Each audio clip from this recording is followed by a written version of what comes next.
Welcome back to the What Are You Made Of podcast with your boy, Mike C-Roc. So glad to have you here. So glad to, have the support that I have from all of you crazy What Are You Made Of followers. And, I'm excited also to have the new logo out, the C-Roc logo, What Are You Made Of, People Building Inc. The hat that I have on today is available on the website at genroxdesigns.com. You can go check it out, some t-shirts and hats and all that as well. But this movement has been crazy. And the book that I have coming out here shortly, Rocket Fuel, is available at themikecroc.com. I want you guys to go check it out. It's available for free online, themikecroc.com. And also please go subscribe to our show here, What Are You Made Of, at Spotify, iTunes, or on the YouTube channel, Mike C-Roc Ciorrocco. Love to have you a part of the movement. And today's guest, we're so thankful to have Pam Christian with us. I'm going to let her get into her story, but she's working on some similar things that I am, and helping people with resiliency and comebacks, among other things. So before I dig too much into the story, I'm going to let Pam do that. Pam, welcome to the show. Thank you so much for having me. I'm excited to be here, especially because as a host, it's nice, or you being the host, to be aligned and the same mindset. So it's really cool to be talking to someone who's working on the same mission, which is just to inspire and motivate people to live their best lives.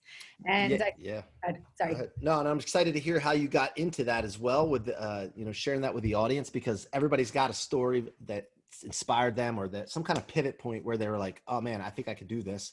And I'm excited to hear about that. But before I do that, the other shows that you go on, do you guest on a lot of shows as well? I do. Have your own podcast? Yeah. Okay. So I do the same thing. And which one's your favorite? Oh, other than yours? No. Of course this is your favorite. No, but what is your favorite? Guest appearing or hosting? Oh, I actually like being a guest.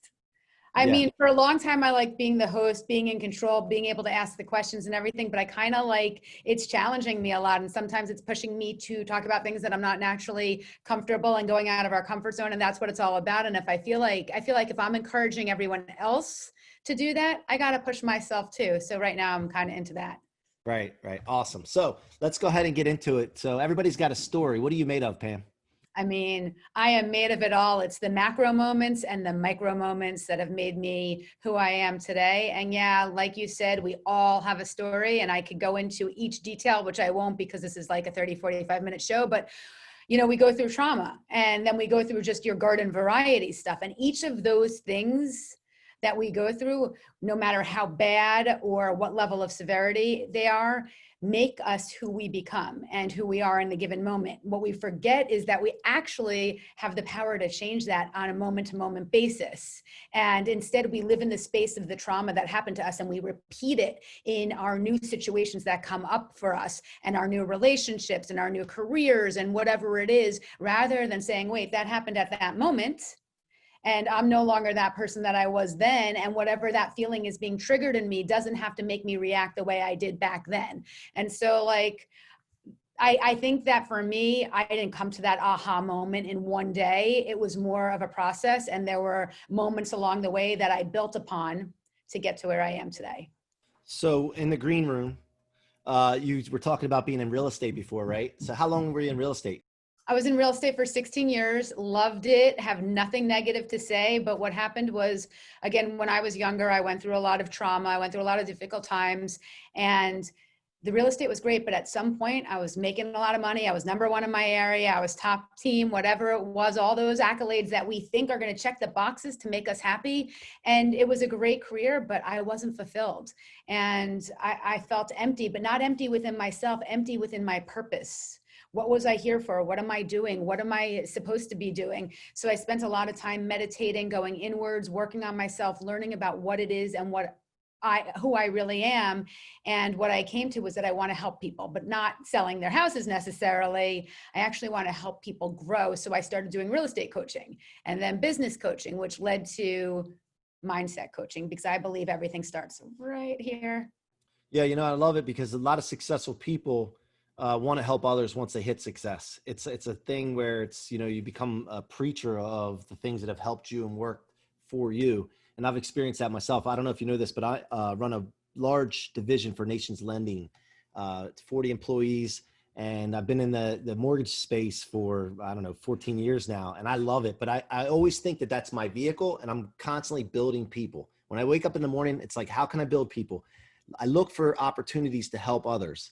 That's Now, awesome. one thing with you though, have you ever run into this scenario where somebody doesn't want help and you feel like you're kind of preaching at them and then they start to resent you? And that's one of the things that biggest conflicts I've had with myself is trying to understand, why don't people want the help? Like, I don't get it. I know the answer for you. And that's the hardest thing for me. I bang my head on the wall. Sometimes So have you experienced that?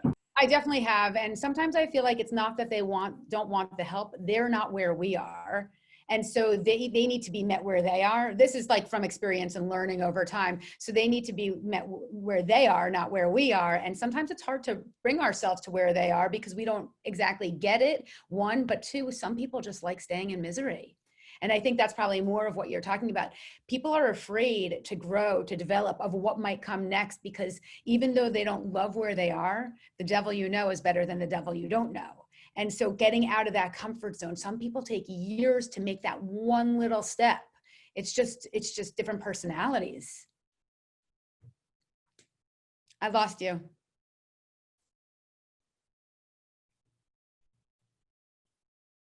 Yeah, I think that's the case. I'm not sure what's going on with this mute button, but I think the one thing that I looked at is on your press kit, you talked about being a listener and being a good listener and focusing on listening. And I think that that's one of the things I need to work on. By the way, as I go through my journey to where I'm going, I'm very transparent, and I want people to see the hurdles and the setbacks and the difficulties that someone has as they're on a journey somewhere, because most people don't show that. The journey to success I always talk about is often invisible. And so one of the things I always talk about to myself, because I'm big on self-talk, what are you made of, is, hey man, you need to listen better. You need to do a better job listening. And, that could have a big role in finding out where people are at current time in their life, right?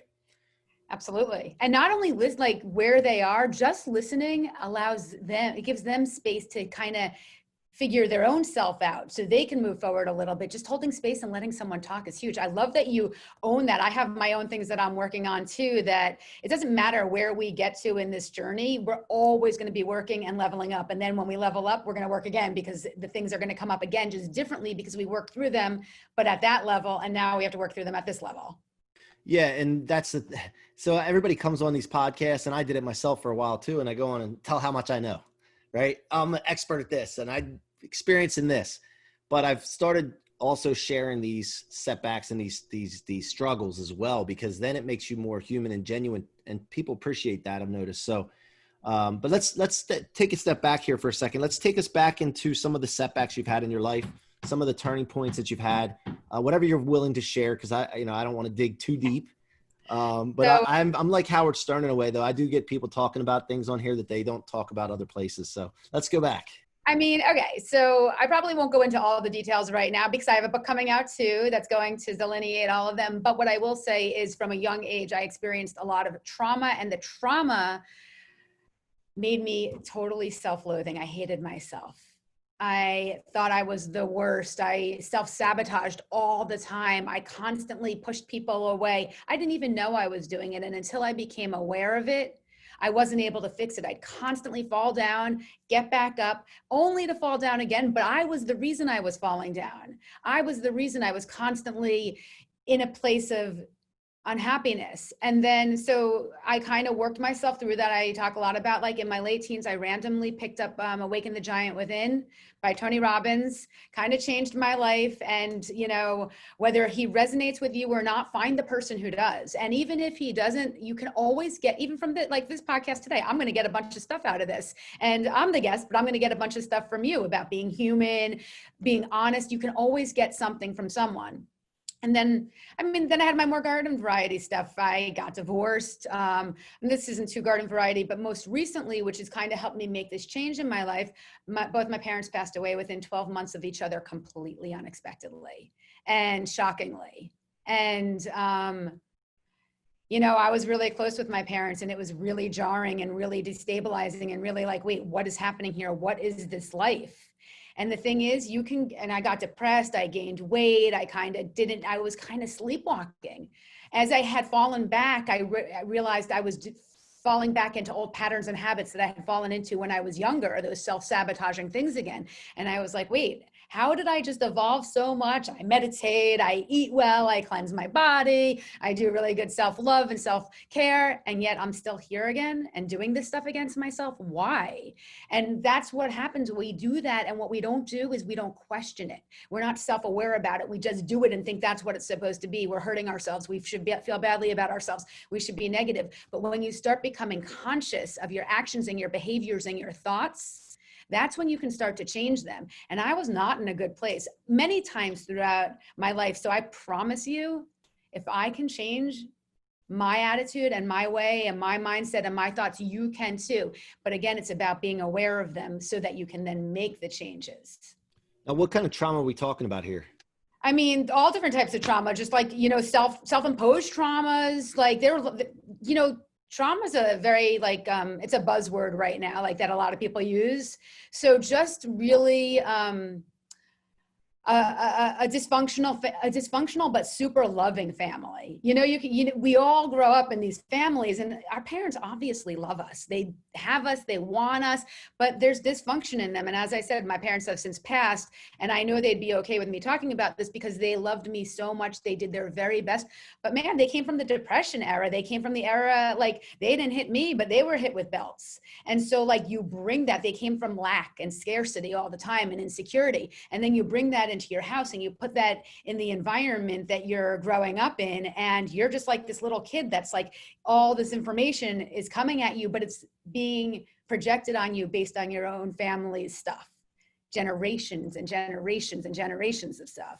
And so if you don't unpack that, number one, you're passing that on to your kids, whether you want to, it's intentional or not, but also you're not giving yourself a chance that we are really powerful people. You are, your wife is, your kids are, I am, my kids are, everyone around us is. We have to tap into that inner power, and that's what we need to focus on. Now, let me ask you this. You mentioned the word divorce, right? I grew up from I don't remember my parents together. I tell the story all the time. Yet just basically from seeing wedding pictures or what have you. So I don't know any different than that. That's what I grew up in. It was normal to me and all that. But one thing I always talk to my mom about is, what could you have done differently? Like, let's not talk about my dad, what he could have done differently and what his problems were and his faults were. But what did you learn from that situation and that relationship, things that you could have done differently that may have helped the matters or kept it going? Because that's always something I always like to do. Let's take 100% responsibility and say, okay, what could I have done? Even though from the outside, it may have appeared that there was nothing, it wasn't my fault or what have you.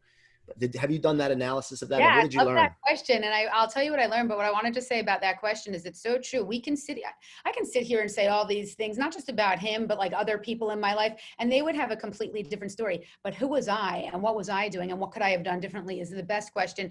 And I mean, I could have done a lot differently. I mean, I was 22 when I got engaged, so I was a baby, and so I didn't even know myself. So one, I wouldn't say I would ever want to wait, because the best thing in my whole entire world came to me, which was my 3 children. So I have no regrets. He was a great man, but I could have been healthier. I could have been a healthier version of myself. I could have loved myself more. If I loved myself more, I could have shown up more and shown up better and communicated better. And one thing I actually put in the book that I always say is, like, I would get annoyed.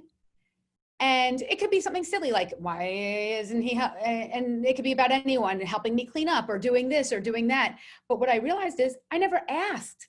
I just expected, oh, well, you sit here watching me fill up the dishwasher and you're sitting there watching sports. Why wouldn't you get up and help me? Well, how does anyone know? I look like I'm fine. I'm being passive aggressive. So I think communication is key, because yeah, if I asked and he was like, no way, I'm not helping you, well, then I could be a little annoyed, but I never spoke up about what I needed or wanted. So how could anyone be a mind reader? Yep. I love it. I mean, 100% responsibility we talk about, but communication is the key to everything.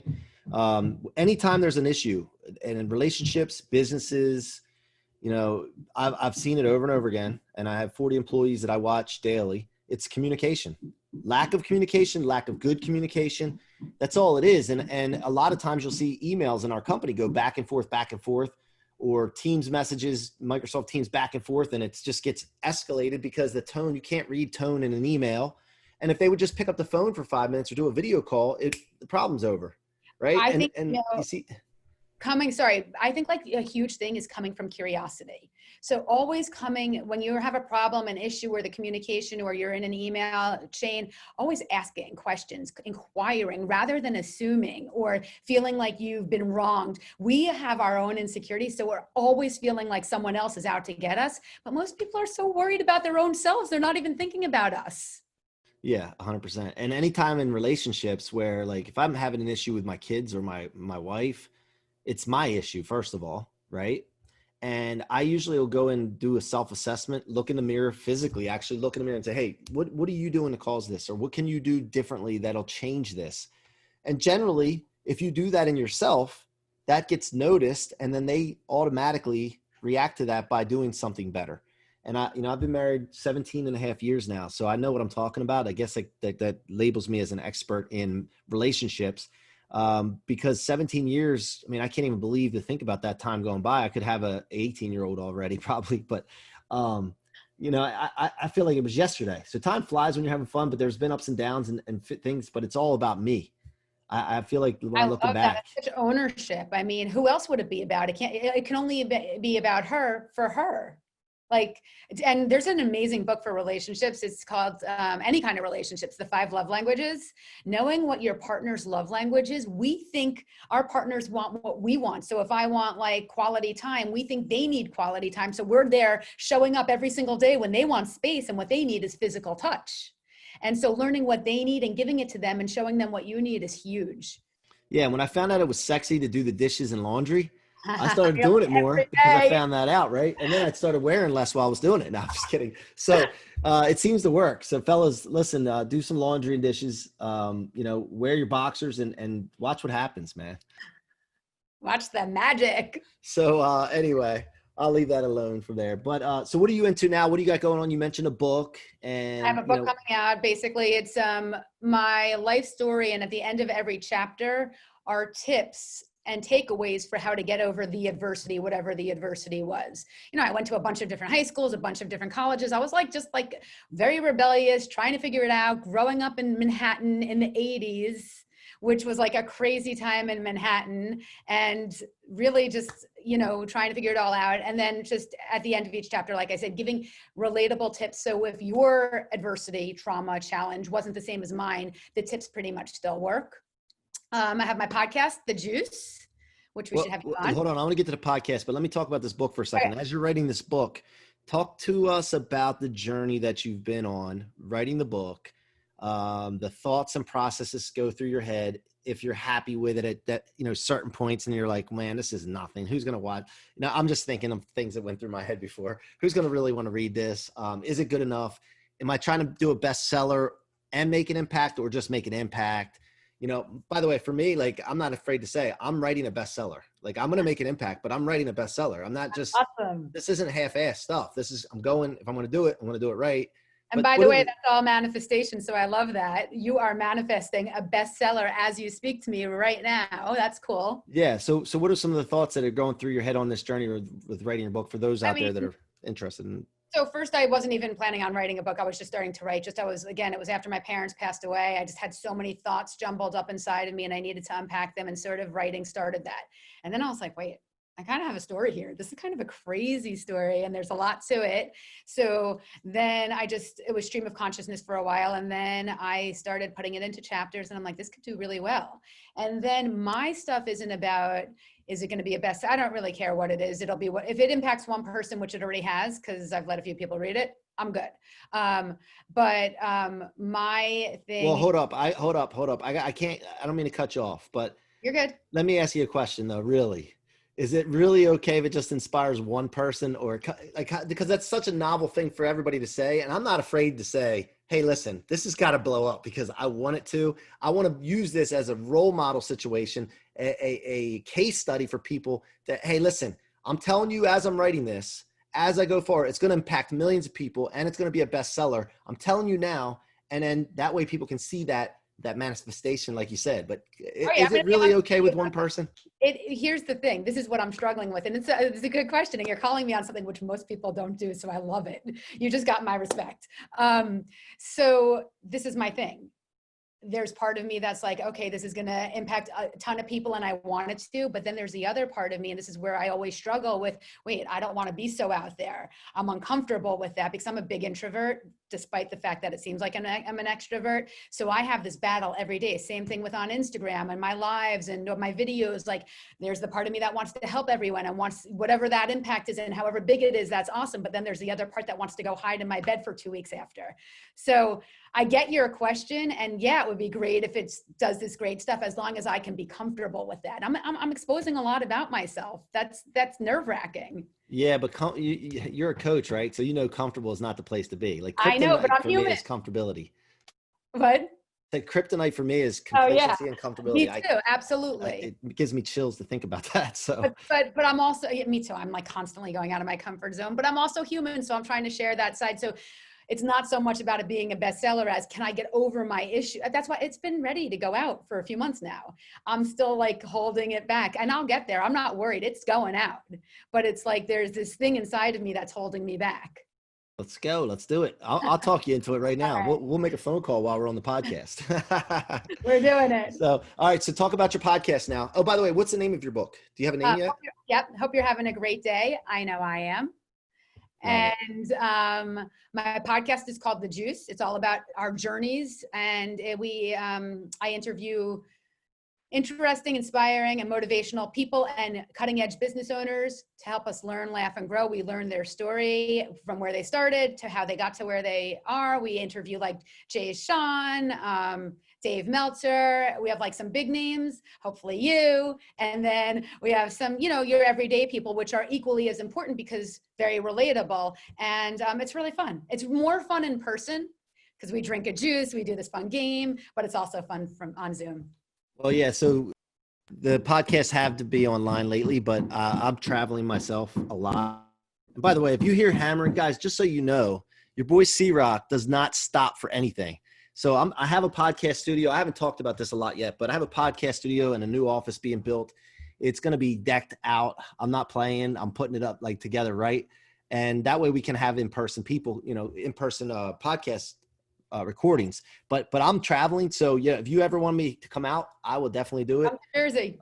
I just went to Miami this past weekend, and then I'm going to Vegas next week. And then right after that, I'm going back to Miami. So I travel. I love it. It gives me just inspiration and energy. And I just love being around people. And so, yeah, definitely. I love that. I'll have you here. And I was just in Miami too, because my other son goes to Miami. I love it there. Good vibe. Yeah. So that's my second home. So cool. That's awesome. So, so what do you have on like right now, as far as our audience, how can they engage with you? Because look, I want to coach people, but I want to lift others up too. There's going to be people that relate to you and would want to work with you instead. And that's fine. I don't care. I'm with you. Same. So how can my audience engage with you, and what kind of services do you provide? Okay. So, at Pam Christian with 2 N's on Instagram. And I do lots of videos, fun reels, stories, whatever. So go check that out and follow if you can. And then check me out on my website, thepamchristiangroup.com, where I offer master classes. My podcasts are there as well. And then I do one-on-one coaching as well. And you can get that through the website.